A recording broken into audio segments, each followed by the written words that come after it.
সময় এখন 3টা 9। ডেট অনুযায়ী আজকে ষষ্ঠী পড়ে গেছে, কিন্তু এখনও বাড়ির একটি সদস্যও ঘুমায়নি। আমাদের পাড়ার প্রতিমা এখনও রং করা হয়নি।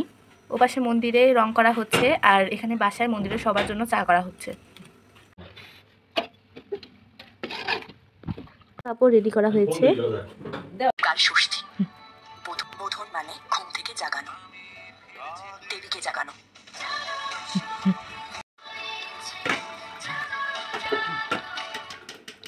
চা নিয়ে যাওয়া হচ্ছে। আর আমরা যাওয়ার সময় একটা ব্যাঙ দেখে গেছিলাম। দেখেন কি সুন্দরভাবে এই দড়িটার উপর বসে আছে। দেখে মনে হচ্ছিল লাভ দেয় নাকি। এই ব্যাঙ, গাইসদের হাই দাও। আচ্ছা, ওরা এখন মুড ভালো নেই, পরে হাই দিবে।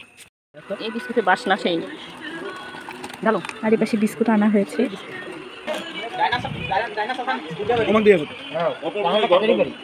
আর এই পাশে চা পরিবেশন করা হচ্ছে। আর এখানে রং করার আগ মুহূর্তের প্রস্তুতি চলছে।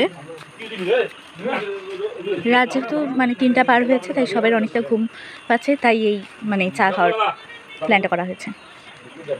বেশি হয়েছে তাই আমি আর দিদি ভাই ভাগ করে খাবো। সমান সমান হয়ে যাবে। দিদি ভাই চা খেয়ে দিচ্ছিল, চুলার আমি দিছিল যাতে রং করতে ডিস্টার্ব না করে, তাই এপাশে কয়েলও ধরা গেছে তারা। আর এপাশে ঠাকুরের পুজো করা হচ্ছে।